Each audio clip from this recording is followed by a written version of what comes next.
maka bagimu dosa al-arisiyin. Al-arisiyin adalah dosanya para petani yang ada di negeri itu.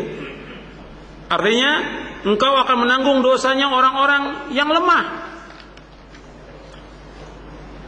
karena dia yang menyebabkan kelanggengan perbuatan syirik, karena tidak masuk Islam dan tidak mengajak rakyatnya untuk masuk Islam. Kemudian Nabi membacakan ayat dalam surah Ali Imran surah 3 ayat 64. Wahai ahlul kitab, qul ya ahlul kitab ta'alu ila kalimatin sawa. Wahai ahlul kitab, kemarilah kepada satu kalimat yang sama.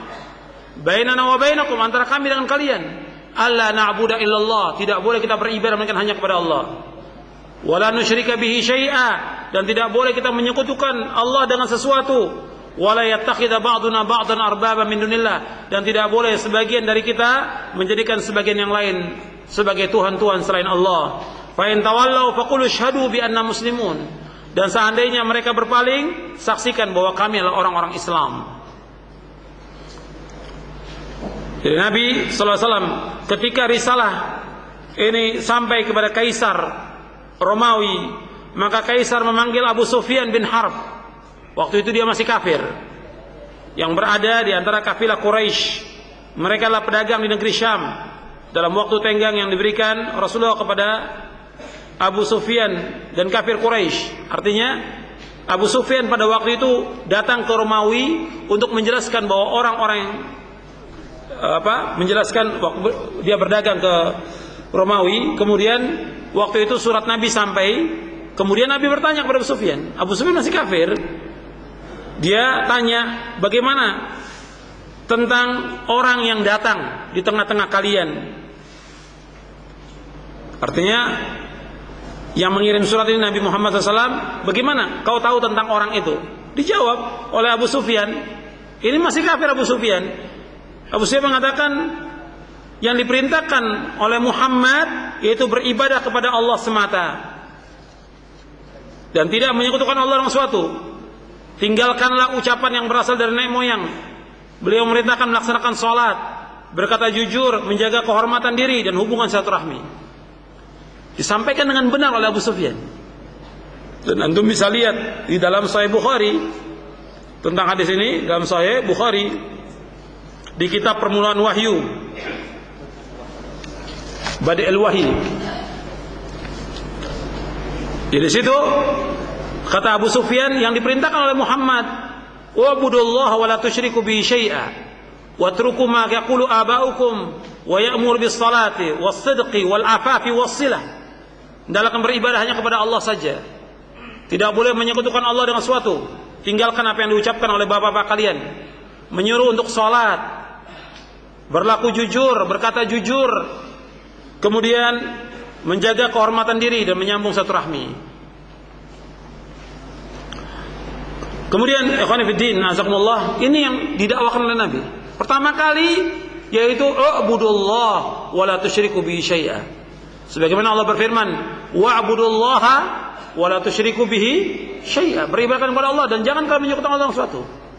Jadi dakwah yang dikatakan dakwah itu yang paling pokok, yang paling asas, mengajak umat ini untuk mentauhidkan Allah, menjauhkan syirik. Itu yang paling asas. Ajak umat ini untuk mentauhidkan Allah dan menjauhkan segala macam perbuatan syirik. Dan Nabi SAW ketika mengutus Mu'ad bin Jabal ke Yaman, Nabi bersabda, innaka ta'ti qauman min ahlil kitab falyakun awwala ma tad'uhum ilaihi syahadatu an la ilaha illallah wa fi riwayatin ila ayyuhidullah wa anni rasulullah fa inhum ata'uka lidzalik fa akhbirhum anna Allah farada 'alaihim 5 salawatin fi kulli yawmin wa laylatin fa inhum ata'uka lidzalik fa akhbirhum anna Allah farada 'alaihim sadaqatan tu'khadhu min aghniyaihim faturaddu 'ala fuqara'ihim fa inhum ata'uka lidzalik fa iyyaka wa qara'ima amwalihim wattaqi da'watal madhlum fa innahu laysa bainahu wa bainallahi hijabun. Kata Nabi kepada Mu'ad bin Jabal ketika Nabi mengutus ke negeri Yaman, sungguh engkau akan mendatangi satu kaum dari ahlul kitab, maka jadikanlah seruan yang pertama, dakwah yang pertama yang kau sampaikan kepada mereka agar mereka bersaksi tidak ilah yang berhak diibadahi melainkan hanya Allah. Dalam riwayat yang lain, agar mereka mentauhidkan Allah.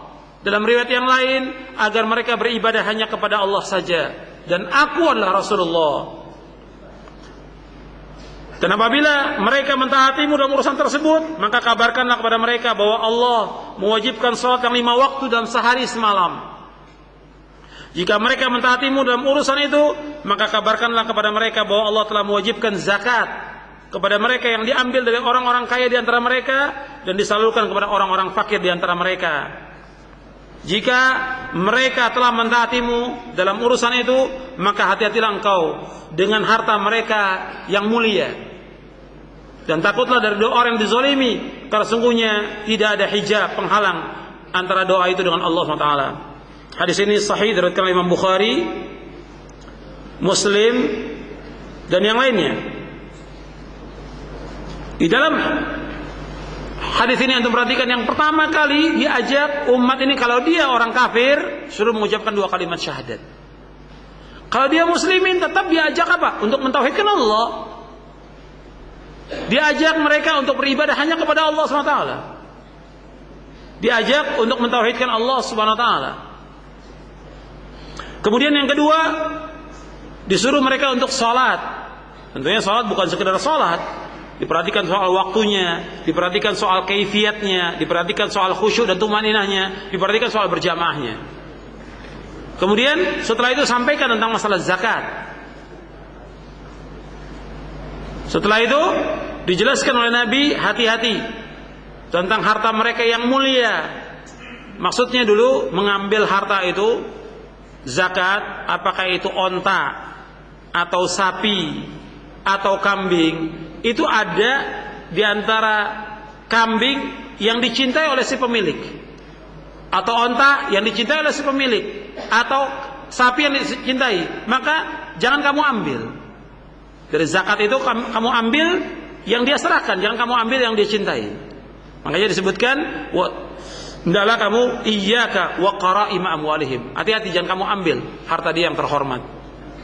Sebagaimana kalau kita masuk ke rumah orang, kita pun nggak boleh duduk sembarangan, nggak boleh duduk di tempat kemuliaan. Umpamanya ada bangku 5, kursi 5, ada satu kursi yang si tuan rumah biasa duduk tempat itu, maka nggak boleh kita duduk, kata Rasulullah.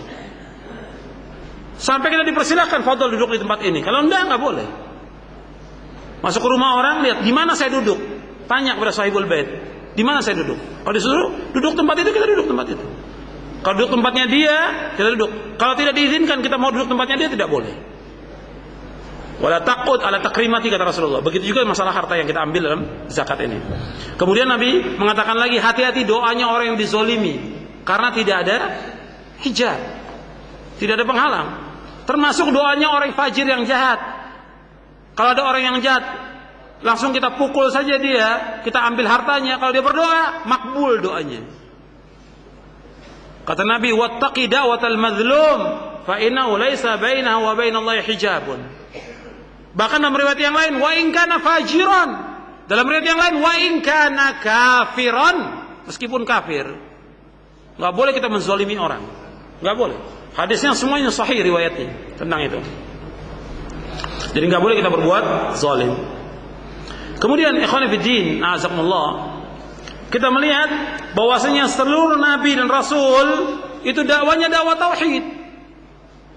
Yang paling penting kita dakwakan kepada umat ini tauhid. Bagaimana mereka mengikhlaskan ibadah semata-mata karena Allah, tidak karena yang lain. Semua nabi, antum bisa lihat ayatnya. Yang pertama dalam surah An-Nahl, surah 16 ayat 36. Surah 16 ayat 36 Allah berfirman, "Wa laqad ba'atsna fi kulli ummatin rasulan an i'budullaha wajtanibut taghut, faminhum man hadallahu wa minhum man haqqat 'alaihi adh-dhalalah, fasiru fil ardi fanzuru kaifa kana 'aqibatul mukadzibin." Dan sungguh kami telah utus setiap umat seorang rasul. Setiap rasul dakwahnya an i'budullah, hendaklah kalian beribadah hanya kepada Allah saja. Wajtanibut taghut, tinggalkan taghut, semua yang disembah selain Allah. Di antara mereka yang dapat hidayah dari Allah, di antara mereka yang tetap dalam kesesatan. Maka berjalan kalian di muka bumi dan lihat akibat orang-orang yang mendustakan ayat Allah. Yang kedua, antum lihat dalam surah Al-Anbiya, surah 21 ayat 25. "Wa ma arsalna min qablika min rasulin